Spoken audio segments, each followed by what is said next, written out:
Welcome to SPS Art and Photos. Art rules everything around this podcast, where it's personal, not business.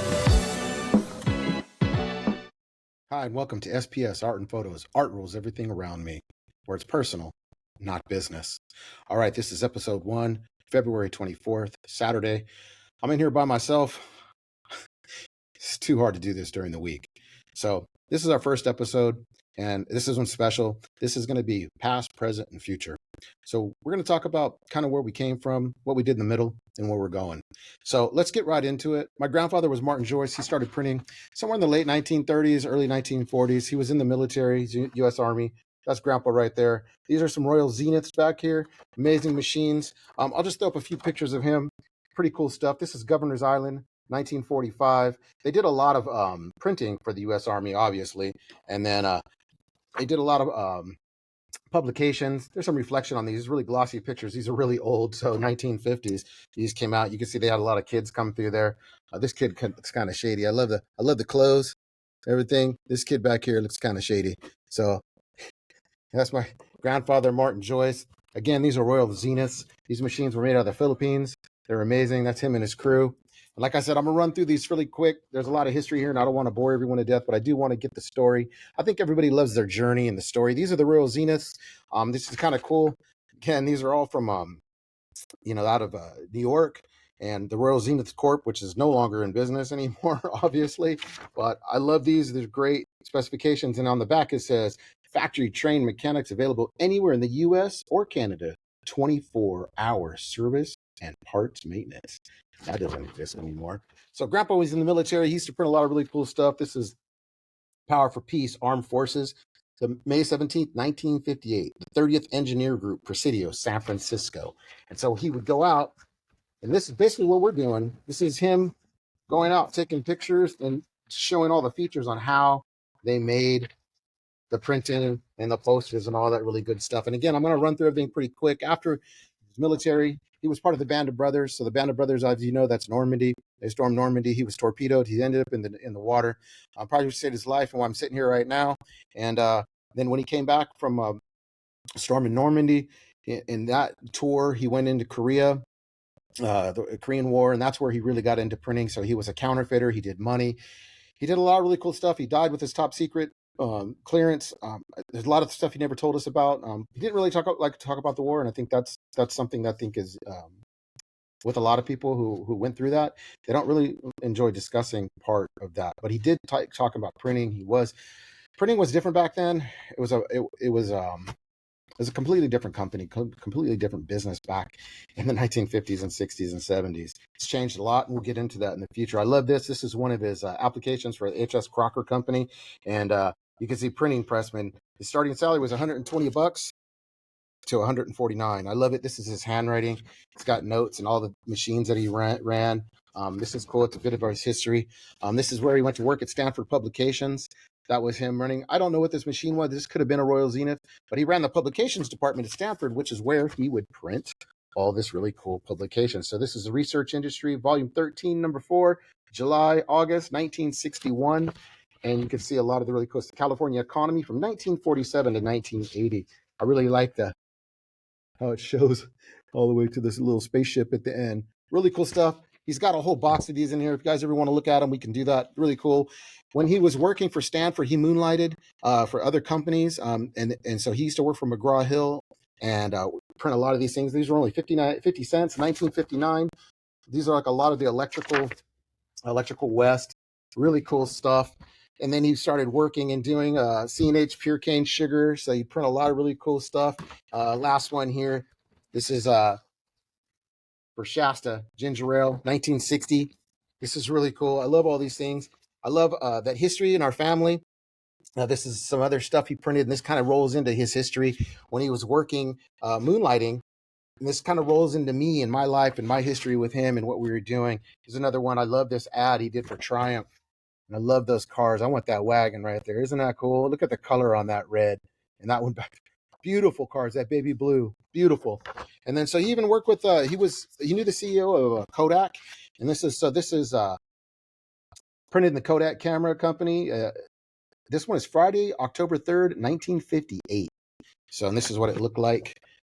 And they only did 3 colors back then. There was no black on this. It was just cyan, yellow, and magenta. It's pretty cool. I do love the history, and I love this one. I like looking at the things he printed because look at that car. That's amazing. Isn't that cool? And the people. And then this is back when they did, negatives and film, completely different company. And then so how it rolls in and ties into me is in our company. And again, I'm not going to get too far ahead. So he met a gentleman named Joe Brotherton that was in the military in San Francisco, and Joe picked up this style of Japanese art. And this was for 4 Seasons. It's called From Joe Brotherton, San Francisco Sunset Color. So for Sunset Magazine, he did a bunch of these. They're cards. I do like this one. This is one of my favorites, the golf course. So he picked up this style. I'm going to go through these really fast, really cool. These are some of my favorite ones, though. This is the skyline of San Francisco. I'm afraid these at some point. This is another one. One of the rare ones he did in color. And this one would fold out. So really cool. I was at a show one time and some people saw these. I was doing a show at one of the local places here in San Diego, and a bunch of people walked off with these. Kind of bummed me out. So if you ever see anyone with one of these, one of those, let me know. So another one in color. Again, Joe Brotherton. Joe Brotherton was a great artist. He passed away in his 90s. My grandfather was 97 when he passed away. Grandpa fell and hit his head and went to a coma and never woke back up. He's 97. He'd still be alive. He was a tough guy. This is one of the rare photographs he did. This guy was, this is Jenny Lake, the Grand Tetons, and this is George Walters. Pretty cool stuff. My grandpa, like us, we work with a lot of artists, and the artists themselves, so he worked with a lot of artists, but not a lot of photographers. And back then you had to do things differently. Where cross platforms is where, and I'm gonna get into that with in the future part and how it ties in with my grandfather and some things he's talked about with the people he worked with art. He wished he had more originals. And Joe Brotherton would try to, wouldn't try. He would sell these to my grandfather, ask him if you want to buy them for 20, $30. And some of those, the originals, sell for about 90,000 now. So that's our past. My grandfather never had anything to do with Spirit Printing Services. He never even saw where we worked. He never came to any of my mom's shops. And so this gets into my mom, Barbara Lee Ackerman. So this is part 2 of this. So kind of still past, but getting into the present. So Barbara started printing in the graphic arts field. She was a pioneer. She was one of the few women that actually went into print and ran in-plant production companies. So she would work for banks, and Handyman was where she worked. So Handyman was one of the places, and she would run just all the day-to-day flyers and everything for the stores. So when you walked in Handyman, you picked that flyer up and 20% off or whatever, hammers or whatever. That's what she was doing. And then she ended up working for banks. While she was working at the banks, she bought presses. She bought one press, and then she bought a camera. She bought a little cutter, and she had a little business in her garage called Spirit Graphics. So I've been around this industry my whole life. And I think, I started with her. So with her, this is where it kind of gets still part of our past and gets into the present part. So I started working with her 1982. It's about 42 years ago. Aging myself. I started working with her in 1992, formally, 32 years ago. So I've done this. This is my first rodeo. I've been doing this for a while. I learned a lot in this industry. I learned a lot printing. Worked with a lot of businesses in San Diego. I think we are a highly respected printing company. We did a lot of really good work. We have great customer service. So we are family owned and operated. Like I said, my mom was a pioneer in this industry. She's in her 80s. She's still here. She does our accounting. So if you get paid, snug by. She's only here a couple of days, but she still knows a lot of the clientele. It's been a great run for her. We love having her around. My sister Donna works here. Donna came to work with us in the mid 1990s, like 1996 or so. Chantel is the 4th generation that came to work here, and she is Barbara's granddaughter, my niece. So if you talk to Chantel, we're all family. So I am her uncle. She is my boss. Chantel is the glue that holds this company together, and this gets into the present. So I really wanted to skim through this because I do have a lot of things I want to talk about in my next podcast. So please stay tuned to those. I'm going to do some art consultations online. So instead of being on a Zoom call or being here in person, I'm going to do like a mock art consultation and talk about the different art processes and the different ways to do that. And we're going to start really delving into singular things, holofoil printing, textured printing, and then just do overviews of certain stuff. I've waited this long to do a podcast because it was just time. I've had something to say. I have a journey. I have a history. We have a really rich history with our family. There's a lot of things I skipped over that don't need to be talked about or mentioned. We talk personally, we can share that. So when Chantel came to work here, we in the early in 2010, 2015, I'm not sure what year she came to work here.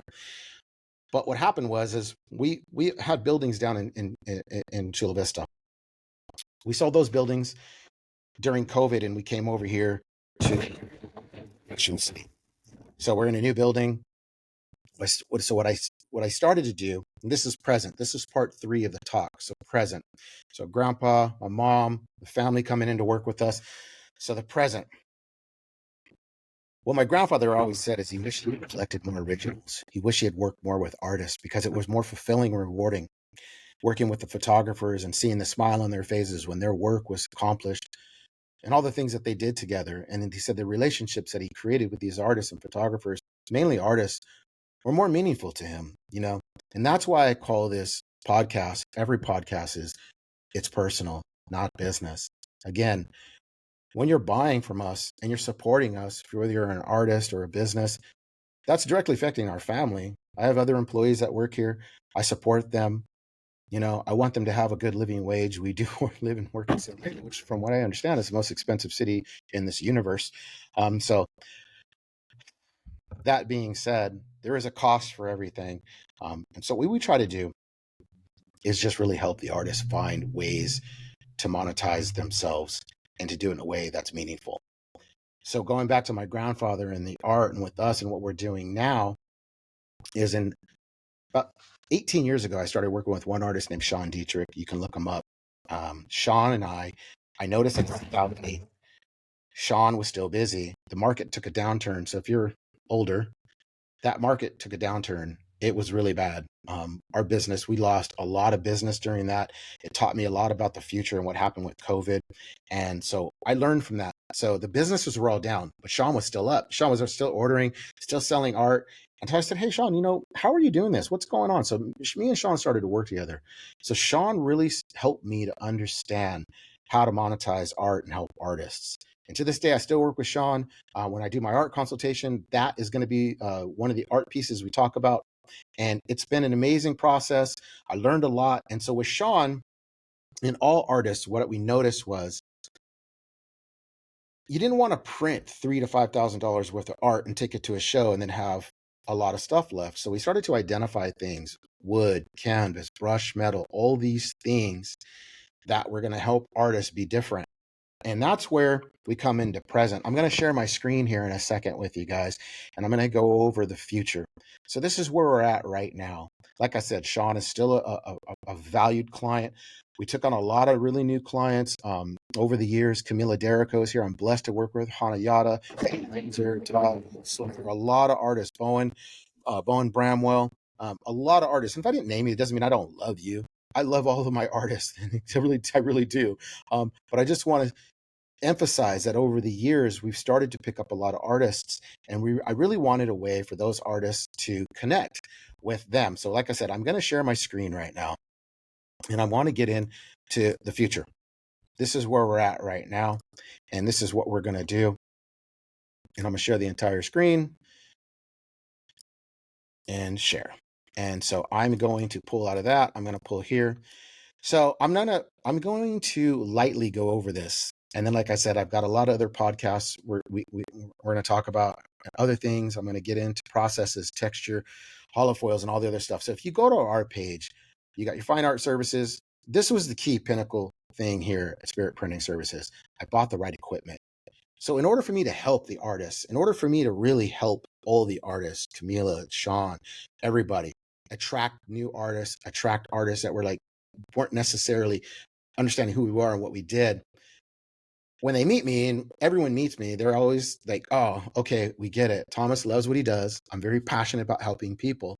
I have to make money too, but if I'm going to make money, I'm going to do it with art. And that's why I call it's personal, not business. Because when I do business with any company, again, I'm grateful. I have gratitude. But those companies, when my main service manager, the person I work with at the company, leaves, the new person shops me. You know, if I do a letterhead or a brochure, that's just a transaction. So for me, I wanted a deeper more empathetic, more loving, grateful, symbiotic relationship with these artists and these people I work with. I wanted to help them. I really wanted them to see value in my family and what we did, and value of my decades of experience of working with people. So this is why I'm on this. This is why I'm doing these podcasts, because all of my experience, I want to help all these young artists and all these people get up and running really fast, get on Shopify, start selling, get on Instagram, talk about your art, be fearless about your art, be fearless about talking about what you want to do, be fearless about this. I understand all of us have fears. This is my fear. I don't want to do this. I don't want to sit here in front of you guys and talk to you like I know everything. I don't. I'm still learning. So let's learn together. But I do have 40 plus years of experience doing this. So here you go. Fine Art Services. This is the key. Swiss Q Print. This allows us to do all the really cool stuff we do on the brushed metal, wood, holofoils, acrylics. I'll do this last. This is our scanner. We invested in a cruise scanner. Again, it's not a brand new scanner. It's a used. I bought the first, one of the first used Swiss Q prints of flatbeds in the United States. And then I got a used cruise scanner. And then I got a nice dimensional cutter, was from Zund. These are the three best pinnacle pieces of equipment in the art industry. I bought these for the artist, not for me. I bought this for you, not for me. So if you're an artist, listen, I bought these for you. These things are yours. So for us, if you're not an artist and you just want to buy art, this is where you're going to go to all of our services. We got stickers. We're adding other services. You can read about textured. There's all the acrylic prints, wood, brushed metal, canvas, hemp, all this stuff. So if you go to hemp, you can learn about hemp. It's going to talk about it, why hemp was important to me. You can even see it up here, the benefits of hemp, and all the different things. I love green stuff. I love sustainable work. This is the future of art. This is the future of everything we do. We have Shopify. Here's Camilo Derrico's site. Camilo was one of the first sites that we did. And here is her prints, merch, originals, art library. This is a very involved site. And again, you can go in here and work and then and really pay attention and take a deep dive into who we work with. Here's a holofoil we did for it's a limited edition. There's a certificate of authenticity that we make for her. And you can see all our other art here. It's beautiful. It's awesome. You can see everything else that we got going on here. And then here's their bad apple. For those of you who are already on Shopify, you're golden. So you can all the pictures, a description, everything. So I really do love Shopify. This is a more simple one, viral boa. So prints, holofoils, originals, sketches, merch, and then his featured collection. Again, websites are really important when it comes to easily integrating and selling, mugs, hats, tote bags, whatever it is you guys want to do. Because at the end of the day, you're an artist and this is your brand. You are your brand. So you want your brand to be what it is. So everybody's curating. Some people do it better than others. We're here to help you with Shopify and selling online. And we're going to do it with these amazing machines. And we have the experience. So that's the key. So again, that was my grandfather. And then I'm going to come off the screen. So I'm going to collapse this. And then I want to stop sharing my screen. Stop sharing, and I'm back. I'm using Riverside. Riverside is an amazing podcast. This is my first time using it. I did a couple practice runs a couple weeks ago. It's involved. So this is the future. So this is what everybody's always talking about. This is where I get a lot of eyeballs on the site. This is Eddie Lenzer. This is one of the patterns that we do not stock. This is a test. Someone sent us a box of these. And I just said, okay, Eddie, hey, let's throw a bunch of these. So this is one of the ones one of his lucky fans will get. But this is holofoils. Again, this is a cold foil. The other ones we use are laminated foils. That's going to be a whole other conversation. I'm going to talk about holofoils in length. I'm going to go over the white layers. I'm going to go over the color layers. I'm going to go over the varnish layers. So in review, first episode, SPS Art and Photo, February 24th, 2024. Art rules everything around me. It's personal. It's not business. Past, present, future, where we're going. So where we're going and what we're doing right now is helping people sell their art online. We're helping them do it on different substrates, exciting substrates, things that people haven't learned. Again, I'm going to get in the textured. I'm going to talk about those in the next ones, and I'm going to do a deep dive in these. So for those of you who stayed this whole one, I really appreciate it. I shared a little bit of our history. My mom, I'm so proud of my mom. I love my mom to death. She fired me twice when I was when I first started working with her. You guys can ask her about that. The waves were really, really good that week. And man, she had to get jobs out. And now I understand that. When someone's sick or someone doesn't come in, whatever happens, and we really need to get jobs out. Now I get it. And man, that was funny. But I love what I do. I love art. I love photography. I'm a photographer myself. So I wanted to create sites. I do have a Shopify site myself. I'm my own client with the company. Ferdy is also building me a website.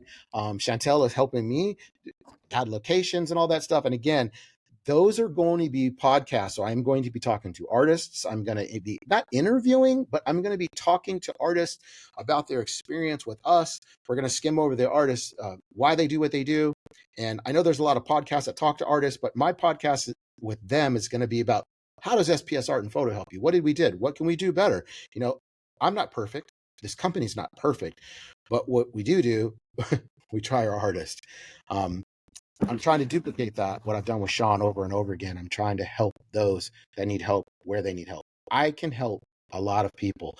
These podcasts are going to help me do this. So please like, share, recommend these videos to other people. Not so much this one, unless you're really interested to know and understand who we are, where we came from, where we're going. We're here to help you. I really appreciate everything. I'm grateful for all of my clients. I'm grateful for the artists. You guys know who you are. I have amazing conversations with artists every week. You know who you are. I love you guys. I'm grateful for everybody. And I'm grateful for the opportunity to still continue to be in the printing industry, but do it from an angle that is supporting art, proliferating art. I love art. So again, thank you for watching. Thank you for being here with me. This is 21 minutes of my history, where we're going. I hope you enjoyed it. I hope you learned something. Stay tuned for the next podcast. The next podcast, we're going to be all about what we do and who we work with. And then we're going to roll into working with these artists and talking to them, and want to delve into their life, their history, and their future, and some of the things that we worked on together. So stay tuned for that. If you're an artist and you want to be on the show, let me know. You have to work with us to be on the show, because we got to talk about something. We got to talk about our experience and what we did. So let's do this. Again, signing off. Have a good evening. Thank you.